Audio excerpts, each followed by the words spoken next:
Welcome back for the lecture series in optical fiber sources. And in the last lecture, we have explained about the two different types of LED, that is the surface emitting LED and the edge emitting LED. And today we will discuss about the characteristics of this light emitting diode. And in this contest, we will start with what is called as the power versus current relationship for this light emitting diode. And if you will plot a graph between current, the injection current, which is applied to this LED, and this optical power, which will be emitted by this LED, then a straight line variation graph is obtained. And this is what we have said while explaining these characteristics of this light emitting diode. We have said that in order that a source can be used for this fiber optic source, the characteristics should be linear in the sense if you will plot a graph between current and optical power, then this would be a straight line. And the reason why this graph is linear can be explained by using this relation.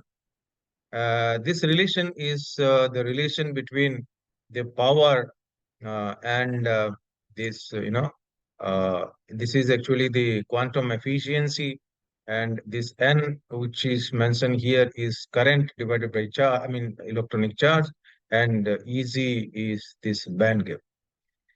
So, if you will use this relation, uh, then you can say that for a particular band gap EZ and for a particular external quantum efficiency eta, and if you will assume that this N is equal to I by E, so E is a constant, so the optical power is proportional to current, and therefore you will get a straight line.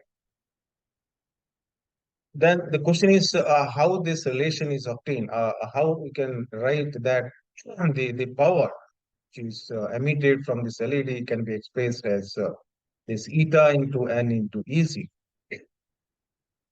Now, to explain this, let us assume that when there is a semiconducting material with band gap EZ, and the electron hole recombination will take place when the electron from the conduction band will recombine with the hole with the valency band, then the energy which will be emitted is EZ, right? So for one recombination between this electron and hole, the energy which will be emitted is something EZ, the band gap of this material. Now, if you will see what is this I by E, in fact, as I said, N is I by E. So this basically will give you how many, charge carriers or how many electrons are produced per second, right? With, of course, the incident with this, voltage or whatever current you are talking about. So if you say that this I is equal to a charge divided by time, therefore this I by E will essentially give you the number of electrons per second, right? So this N is basically the number of electrons produced per second.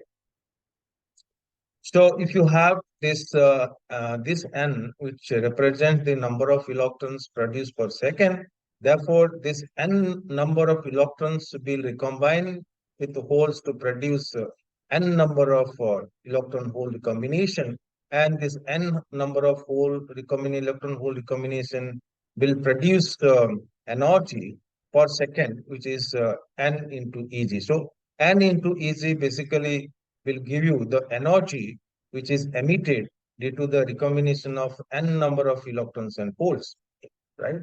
because n represents the number of carriers in 1 second. But unfortunately, all this, electrons hole recombination may not give you this light. Some of this electron hole recombination can be lost due to some other processes like thermal vibration and all.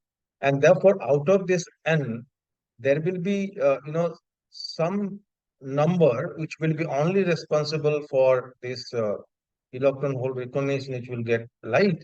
That is you can say that the recombination which produce light, right?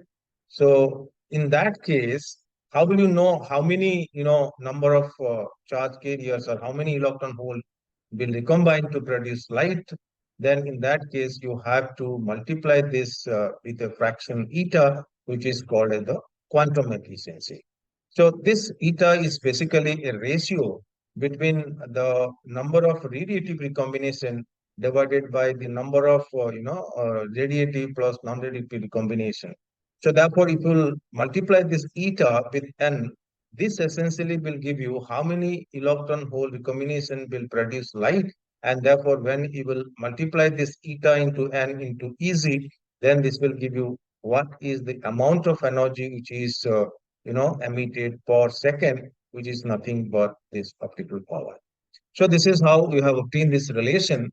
And this relation, as I've explained, says that there is a linear relationship between the optical power which is emitted by this LED and the current, the injection current, which is responsible for injecting the current, I mean, charge carriers into the active region. Then the next one is the modulation characteristic of this LED. Let me just take some time to make it full screen so that it will be better for explanation. So again, we will go back to this slide. Okay. Now, if you'll see this modulation characteristics for LED, then I have mentioned this in two different heads. One is the digital modulation and the second one is the analog modulation. So that means the modulation of digital as well as analog signal is possible using this light emitting diode. And we'll explain this digital modulation by using this picture. As you can see, this is the digital signal which is applied. And when you will apply this digital signal, then the output which you will get is somewhere here. So as you can see, the input is now the current and the output is now the power, and therefore we have modulated this source, okay, and you have modulated the source in accordance with the input current, and you are getting this output power. Now if you will use a analog signal instead of a digital signal, then there is a problem if you will apply this analog signal somewhere here. For example, I have shown that the analog signal is applied somewhere at this point. That means not at this point, at this origin, as we have explained for this digital modulation. This is because if I will use this analog signal somewhere here, the negative cycle of this analog signal, will not be in the linear portion of this graph, and therefore this cannot be modulated. That means this half cannot be modulated, and therefore you have to use some initial current to this so that the operating point will not be somewhere here. The operating point will be shifted to somewhere here in this region, so that this positive as well as the negative half cycle will be in the linear portion of this graph, and therefore the positive and negative cycle will be modulated. That means when you will have a AC current signal, then you will get the time varying power which you will get at the output. And this is how we have explained in these equations. This is the input signal, and this input signal is basically IDC. This is the current which you have already applied to this circuit before the application of this AC signal, and this ICP sine omega t is the AC signal which you applied for this modulation. So therefore, the total signal current is your IDC plus ISP sine omega t. And with this application of current signal, the power which will get is something PDC plus P PSP sine omega t. This is what we have shown in this picture. And this is where I have shown that this IDC is to be connected into the circuit so that even if there is no signal current, this operating point is somewhere here. And when you will apply the signal, then the signal will vary along this IDC.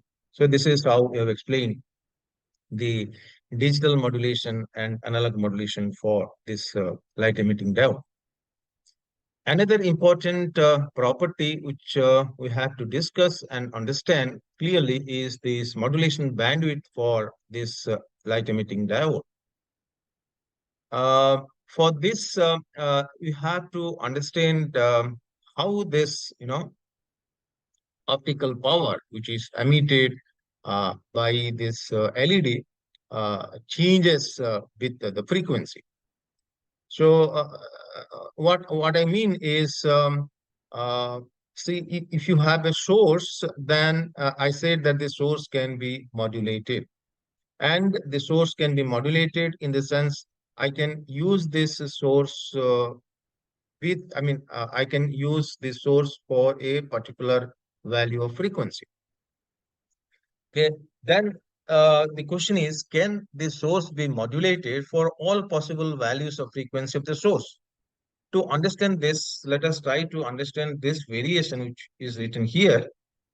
This is where we wrote a relation between the power and the current. And in fact, this is the saturation power. And therefore, I wrote PSP. SP stands for saturation power. And this ISP stands for the saturation current. Okay. So therefore, what we have mentioned here is the relation between this power and current. And the relation between this current and power will be, proportional to one another only when you will assume that this A1 divided by root of 1 plus omega square tau square is constant. But in fact, this is not constant. For example, if you change the frequency of the source, then the value of omega will change.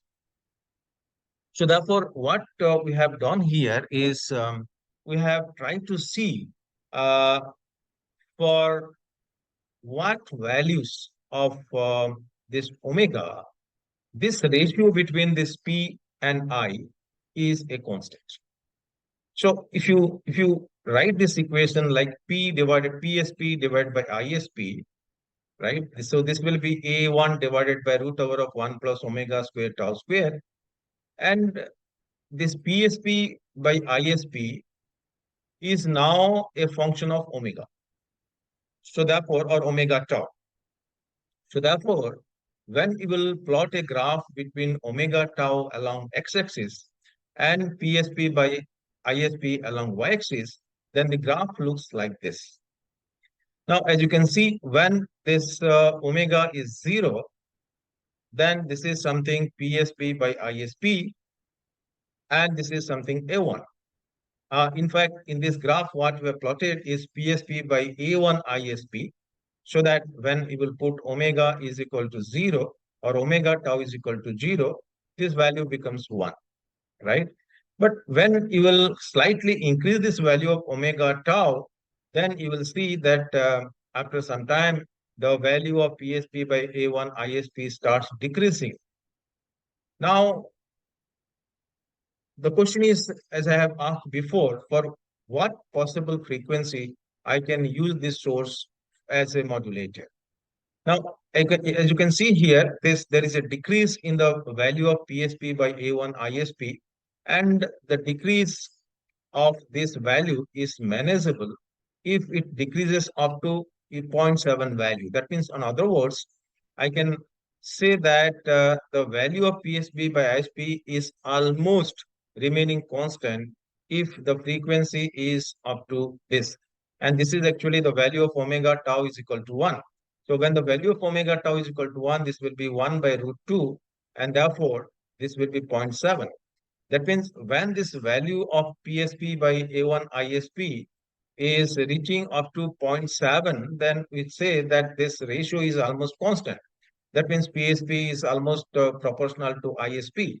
But when this value of omega tau is something more than that, then there is a drastic change, in fact, decrease in this value of PSP by ISP or A1 ISP, and therefore you cannot say that PSP by ISP or PSP by A1 by ISP is a constant.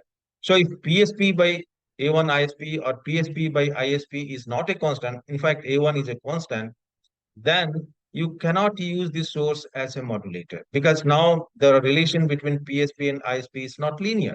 So therefore, we can say that the source can be used for faithful modulation only up to a critical value of frequency and which is decided by this omega tau. So when this omega tau is equal to 1, this is the maximum possible value of frequency for which you can use this source as a modulator. Now, when you say that this omega tau is equal to 1, this is the maximum possible value, then you can calculate what is the frequency for that. And this frequency turns out to be 1 divided by 2 pi tau. So you just write omega tau is equal to 1, and this immediately will give you the frequency is equal to your 1 divided by 2 pi tau. So, but this tau is actually the recombination time, and this is actually called as the 3 decibel bandwidth or the 3 decibel frequency. And here, this 3 decibel frequency represents the maximum frequency of the signal for which the source can be modulated. So therefore, what I'm saying here is the frequency up to which the source can be modulated can be decided by using this relation that f is equal to 1 divided by 2 pi tau. Now, this tau is actually called as the recombination time. Therefore, if we will decrease this recombination time, then the frequency or the 3 decibel frequency will increase. So therefore, if you have a source which will give light and the electron hole recombination time is very small, then in that case, your 3 decibel frequency or the frequency up to which you can use this source as a modulator can be increased. Then the next thing which you will try to understand is called as the rise time of the source or the rise time of LED. Now, what this rise time of LED says that if you have a current which you are giving as the input, this is something the injection current, then the injection current attained its maximum value all at a sudden. Whereas the output which you are getting is not attaining its maximum value all at a sudden. So that means some time is required for this output power to attain its maximum value. And in that sense, we can define a term which is called as the rise time of a source. The rise time of a source is defined as the time which is required to attain this 90% of this output power, maximum output power, from its 10% initial value when the input current is in the form of a step. Right? So therefore, this rise time can be defined from this particular graph, and this is how you can calculate. You just find the time when this 90% of its maximum peak value is attained from its 10% initial value. Now, what is the significance of rise time of the source? Because if you know the rise time of the source, you can also calculate the 3 decibel frequency. That means the maximum frequency up to which the source can be modulated. And the relation is like 0.35 divided by TR. In other words, you can calculate the maximum frequency up to which the source can be modulated either by using this rise time of a source or rise time of LED or by using what is called as the recombination time tau. So this is all about this modulation bandwidth and the rise time of this LED. Now, next, you will try to understand the spectral width of this light emitting diode. And as you can see in this diagram, what you have explained is how this emission is taking place from this light emitting diode. In fact, this is a surface emitting light emitting diode, and you are representing schematically here how this beam intensities varies.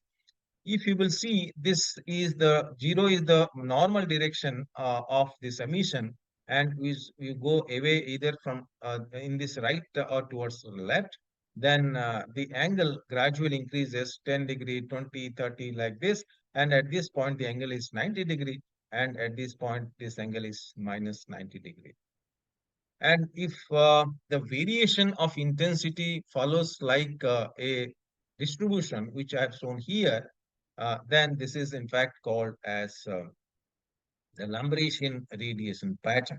So Lambrechian radiation pattern means if the intensity varies like proportional to cos theta, where theta is this angle between this normal and the point where you are interested to find this intensity. So this theta.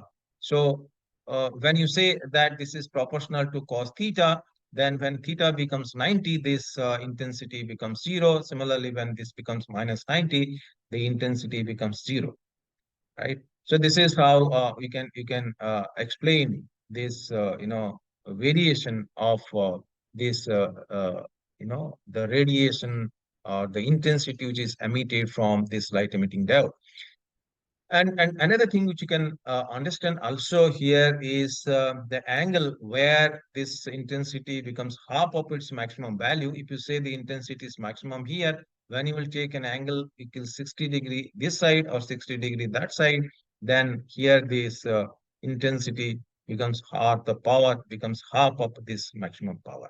So therefore, if you consider this angle between 60 degree this side and 60 degrees this side, this will form a cone, and the angle here is something 120 degrees. This is what called as half power width.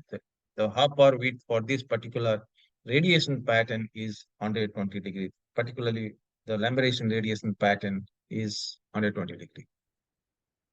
Now, coming to this, this emission pattern in an edge emitting LED, this is where I have shown the emission pattern from a surface emitting LED, and you can say that this emission is Lambrechian, right?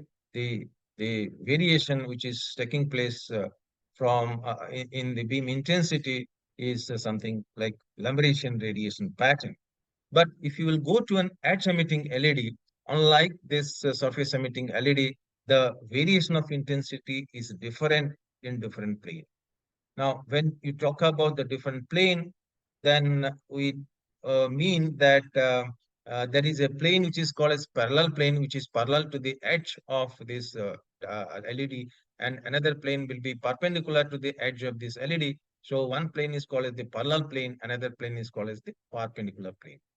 Now, if you see this perpendicular plane, then you can see that this variation is something like this, and in the parallel plane, the variation is like this.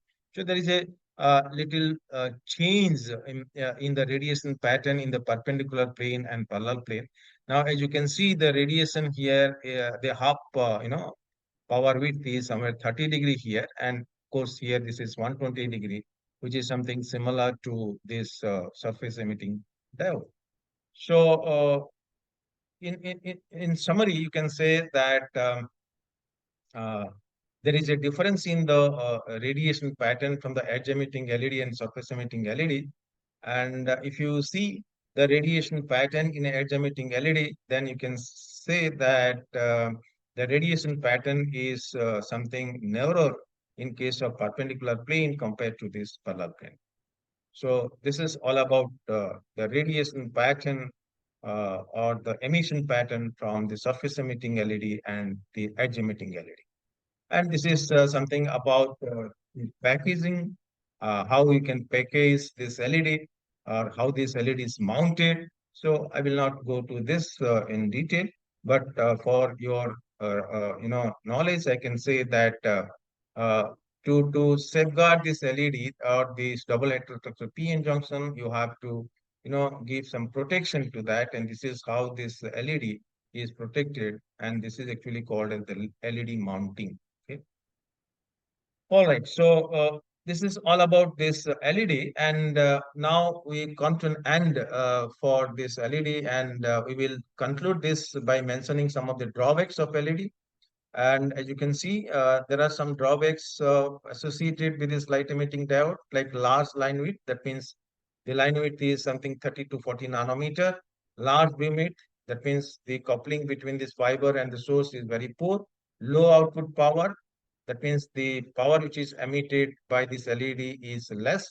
And low electric to optic conversion efficiency. That means the electric energy is converted to optical energy because you are injecting some current and you are getting some optical power. So the conversion efficiency is low here. So these are some of the drawbacks of LED. And if you talk about the advantage, this is robust and also linear.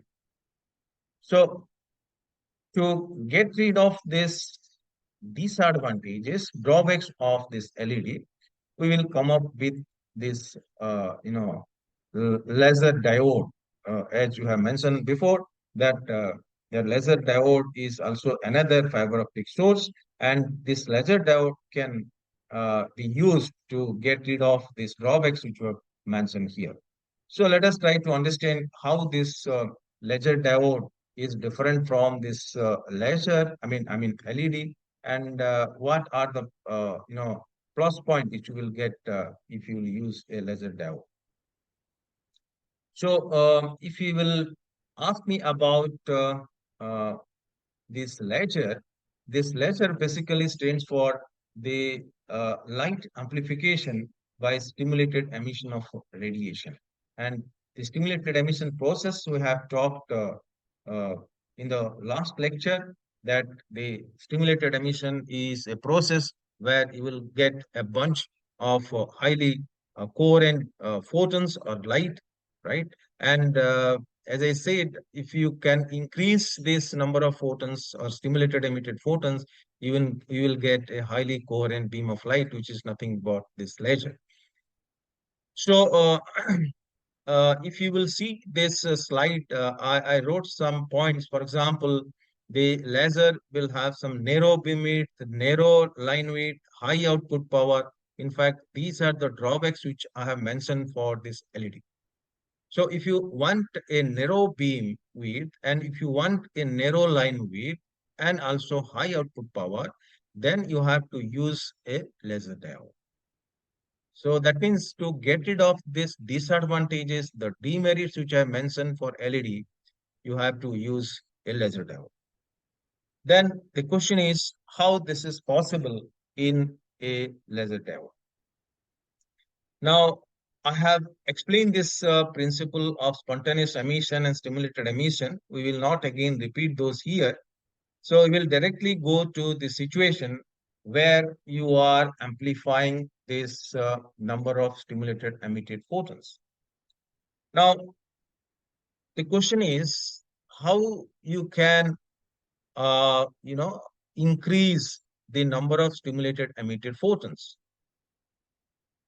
So for this, you have to first see that there is a stimulated emission process which is initiated because, as I said before, the spontaneous emission process is automatic. Therefore, the probability of having this spontaneous emission process is more than the stimulated emission process. And therefore, usually you will not find the stimulated emission process. So therefore, if you want that the stimulated emission process should dominate over the spontaneous emission process, then only you will get the stimulated emitted light or the laser light. Now, how it is possible? Now, if you will take a media and if you will excite this media, then the medium will, in fact, absorb this energy. And when the medium will absorb energy, then the intensity of light or the energy associated with this light will decrease. And in this situation, there is no possibility that the intensity of light will be enhanced. Now, if I want the just opposite situation, that means, is it possible that when you will shine a light to a medium, the medium will lose energy and the light will gain energy, so that the light intensity will gradually increase. And this is possible by using what is called as a gain medium. So let us try to understand how this is possible by using a gain medium.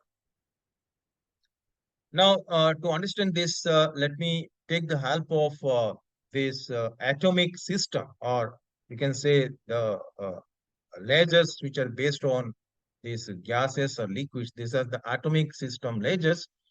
So, if you will talk about a medium, then the medium consists of a number of atoms.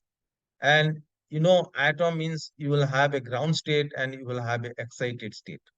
Now, when you will put light onto this medium, then the atoms will gain energy and will go to this excited state. And unfortunately, the atom in the excited state cannot stay for a long time. And because they cannot stay for a long time, the photon, or the probability of the stimulated emission to take place, will decrease. This is because, as I said, the stimulated emission will take place when a photon or light of right energy will interact with an atom in the excited state. But as I said, the atom in the excited state cannot stay for a considerable long time, but immediately come down to this lower energy state. So the time scale is so small that the light will not find sufficient time to interact with this atom in the excited state. And therefore, there is less possibility, or there is less probability that the stimulated emission will take place. Because for stimulated emission to take place, the external photon, the external lights should interact with the atom in the excited state. Then the next question is it possible that we can keep this atom in the excited state for a considerable long time? If it is possible, then the photon or the light, external light, can interact with the atom. It will get some time and therefore it will interact with this excited atom. Now, it is possible, and it is possible only in certain medium, not all medium. So, where it is possible, or in which medium it is possible, this is possible in those medium whose energy levels contains, or whose energy levels of atoms contain at least one metastable state. Now, what is a metastable state? Then a metastable state is an intermediate energy state between this lower energy state and the higher energy state, where the atoms can stay for a considerable long time. That means if you are exciting an atom from the ground state, immediately they will go to this excited state. But because they cannot stay for a considerable long time, they will immediately come down to this metastable state. But in this metastable state, they can stay for a considerable long time because the lifetime of atoms in the metastable state is very large. And therefore, the external photon or the external light now can find time to interact with these excited atoms which are in the metastable state. So therefore, the stimulated emission can be possible only if you have a medium whose atoms contain at least one metastable state. And the medium whose atoms contains at least one metastable state is called as a active medium or a gain medium, right? So therefore, if I want that the stimulated emission is to take place, then you have to ensure that the medium which you are taking is an active medium or a gain medium. So this is the concept of active medium. Now suppose I have an active medium, then can I produce a bunch of highly, coherent photons? So again, let us try to understand what will happen if I will put some energy, or if I will give some energy to this active medium. Now, when you will give some energy to this active medium, don't forget that there is also another phenomenon which is taking place automatically, that is the spontaneous emission process. That means when you are exciting an atom from the ground state to the excited state, initially you will see that almost all the atoms will come down to this ground state, because some atoms may also go to this, like the metastable state, but you will see that initially the spontaneous emission process will dominate over the stimulated emission process.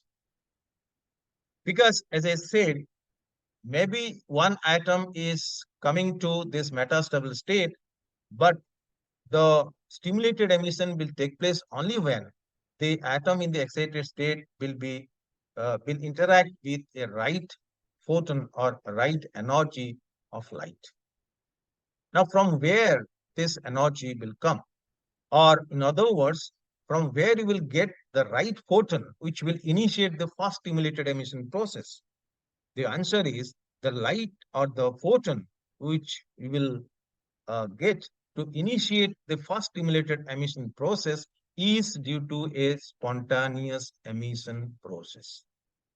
That means initially when you will give energy to this medium, active medium, then maybe a large number of spontaneous emission process will take place. And out of this large number of spontaneous emission process, maybe one photon may have the right energy to initiate the first stimulated emission process. And once this right photon or the right energy light is available, then this photon will initiate this first stimulated emission process. And when this first stimulated emission process will start, it will produce two photons with same energy. So let us say that this is the point, or this is the atom which receives a right energy photon from the spontaneous emission process, then it will produce two photons. And these photons, as I have said, will have all the properties identical. And therefore, this can cause another stimulated emission process. This can cause another stimulated emission process. So this photon will interact with another atom here and can produce another two photons here. And this can also interact with another atom here and can produce two photons here. That means these are four stimulated emitted photons. That means these two stimulated emitted photons will give rise to four stimulated emitted emission photons. So therefore, these four stimulated emitted photons will have the same energy and will cause further four stimulated emission process, and it will give you eight photons. And these eight photons can in turn produce eight stimulated emission process further and can produce 16 photons. Therefore, when this light beam will travel in this direction, this will cause further stimulated emission processes, and the number of stimulated emitted photons will go on increasing. 2, 4, 8, 16, 32, 64, something like that. Now, when it will reach here, there is a mirror which is there, and this number of photons will be reflected back. For example, if 32 photons have incident here, then the 32 photons will be again reflected back. And these 32 photons can further move along this direction to cause further stimulated emission process. Thereby, this number will increase further. For example, 32, 64, 128, 256, something like that. So these 256 photons will be incident here and will be reflected back and will travel in this direction to cause further stimulated emission process. So this multiple reflection between two ends of the mirror will produce a large number of stimulated emitted photons. And this is what we want to produce a laser beam. Now, fortunately, the cavity which you have formed, that means this mirror and this mirror, they are different in the sense this mirror is 100% reflecting And this mirror is something partially reflecting, up to 98% reflecting, right? So therefore, so long as the number of photons has not increased to a very large value, the light cannot come out of this cavity. This will form something like a cavity. So therefore, when this number increases to a very large value, the intensity becomes very high, then it can come out through this 98% reflecting mirror as this laser beam. And this is the basic principle of laser action. Now, this schematic diagram which I mentioned here is called as the laser cavity, or simply the optical cavity. Now, how this optical cavity is formed? To form this optical cavity, you have to take two mirrors. One mirror is 100% reflecting, another mirror is partially reflecting, within which you have to place this active medium or the gain medium. Then only this stimulated emission process can take place, because the metastable states will be there, and therefore you can increase the number of stimulated emitted photons. So therefore, this is the basic principle of laser emission in almost all these laser devices.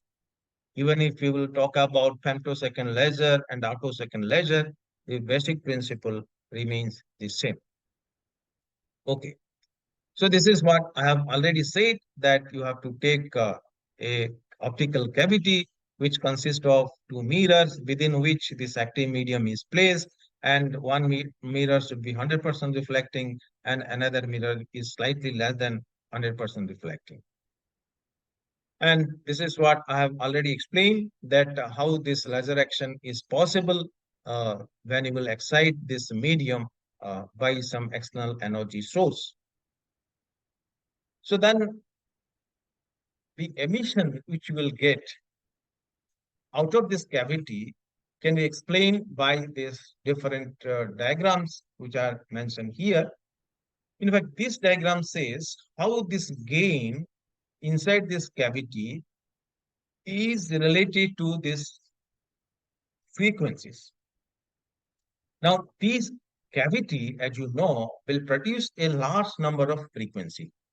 So inside this cavity, you will find a large number of frequencies. These are the large number of frequencies which are produced inside this cavity.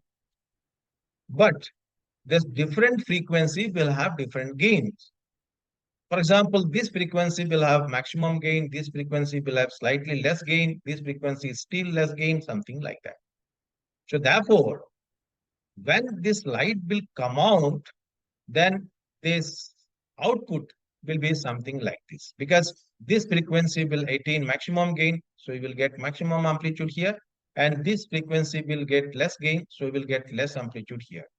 So therefore, this is the output which you will get from this ledger, and you will get a few number of longitudinal modes at the output of this ledger.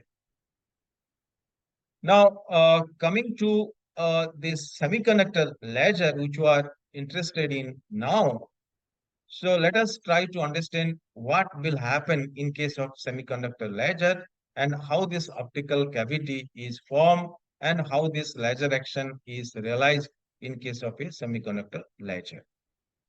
Now, if you are talking about a semiconductor ledger, then you can discuss this principle in terms of band diagram instead of these energy levels. So far, I have explained the stimulated emission by saying that when you will get a right energy photon, then this photon will interact with this atom in the excited energy level, and then it comes down to this lower energy level or ground state energy level.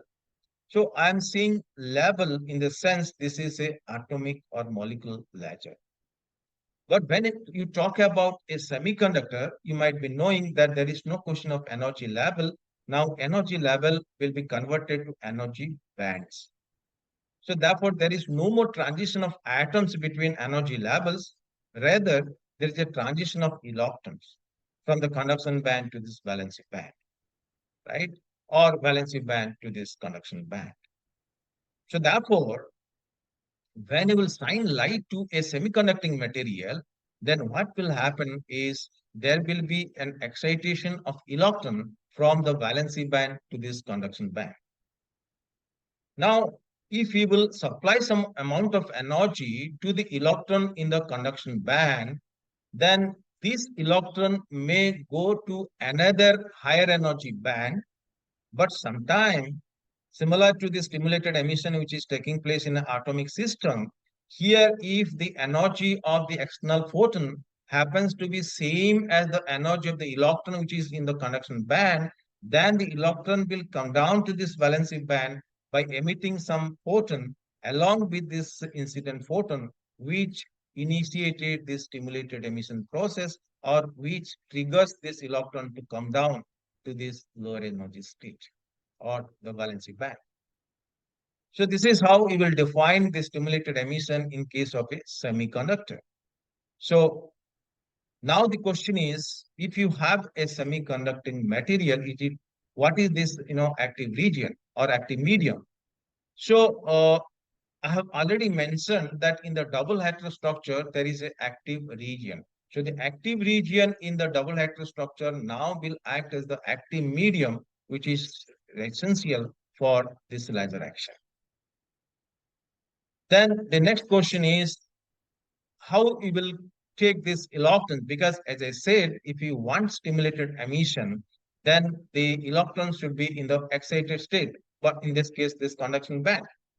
Then what is required for the electrons to, the electrons to go to this conduction band? But you know that even at room temperature, the electrons can be excited to this conduction band, right? So when you are in fact injecting these electrons and holes, you know, to the uh, you know active region, then you will see a bunch of electrons in the conduction band and bunch of holes in the valency band, and these electrons and holes will recombine. And remember that these electrons and holes will not recombine in a process decided by the spontaneous emission process. If the recombination between electrons and holes is as per this spontaneous emission process, then this will give you what is called as light emitting diode. So you have to ensure that the transition, the electron hole recombination is something similar to this stimulated emission process, which we have explained before. So therefore, here, in case of your laser diode, the emission which is taking place is not due to the spontaneous emission process, but this is due to a stimulated emission process between electrons and holes. That means the recombination between these electrons and holes. So this is how you can explain how this light is emitted from a semiconductor laser. Now, I will come to this, the semiconductor laser little later. But before that, let me just give an idea about one of these, gaseous laser, which is one of these first kind when it was invented. That is the helium gas laser, and here this helium neon gas laser, this active medium is a mixture of helium and neon taken in the proportion 10:1. Uh, this neon, in fact, is the material which has metastable state. In fact, helium has no metastable state. So then why helium is used here as the active material? Because this can be used to excite the neon atoms directly to its metastable state. Now, it is found that this metastable state of neon happens to coincide with the excited state of helium. And this is the plus point why this helium is used with neon. So when you will excite this, gaseous mixture, uh, helium and neon, helium being lighter first will be excited, and then there will be a collision between helium and neon, and it will hand over its all energy. Therefore, the neon atom will be excited directly to this metastable state, and then if you will have a right photon with the energy equal to this energy level, then this will come down to this lower energy state, thereby emitting two photons due to the stimulated emission process. And this actually will take place somewhere here.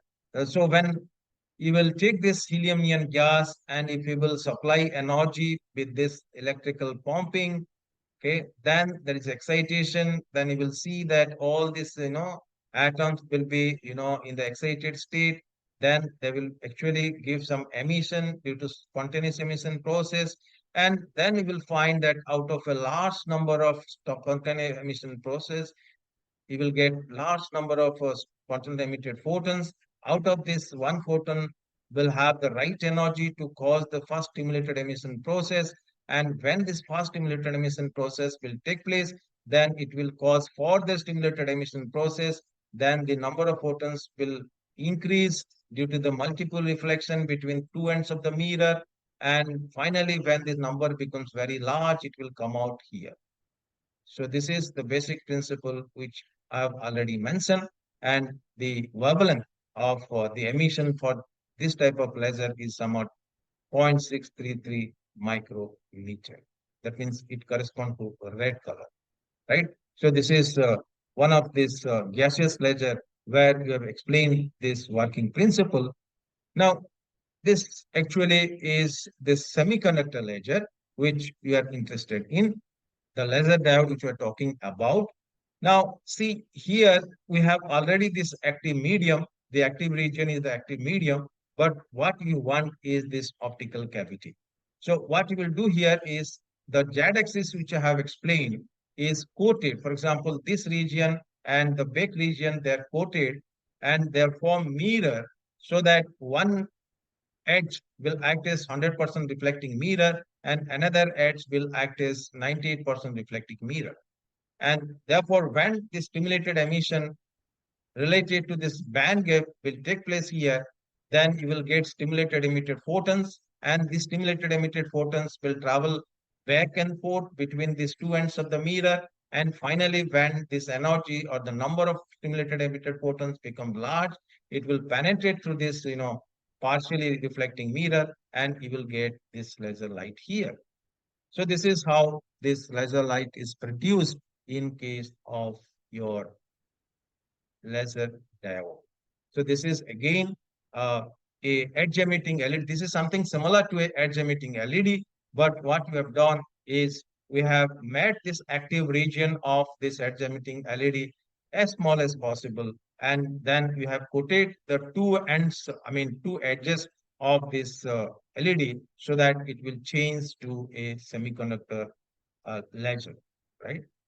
So this is all about this, semiconductor laser diode, and these are the uh, different configurations. As you have said that there are different configuration in case of your LED, like surface emitting LED and edge emitting LED.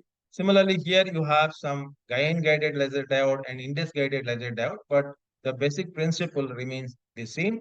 And here we have represented the gain guided laser diode. This is the index guided laser diode, and this is the emission pattern or the light which will come out from this, laser diodes. So this is again the same. That means this laser output spectrum from this laser diode, and these are some of these different laser diode configurations where you can get the highly monochromatic light. For example, if you see this structure, which is emitted from a conventional laser diode, it contains a large number of wavelengths, right? But if you will use this distributed feedback laser diode, where a grating has been corrugated just above the active region, then you will see that out of the large number of wavelengths, only a particular wavelength will be Bragg's reflected and will come out from this cavity. And this is where I have shown that this particular wavelength, which is Bragg reflected, is coming out of this cavity. So though inside the cavity, you will see that there is a large number of modes, longitudinal modes with a different frequency, but the output will contain a single frequency. So this is highly monochromatic laser diode, emission, and this is possible by using a distributed feedback laser diode. So this is the same thing. So let me stop here, and we will discuss more about this laser diode, maybe the characterization of laser diode in the next class. Thank you very much.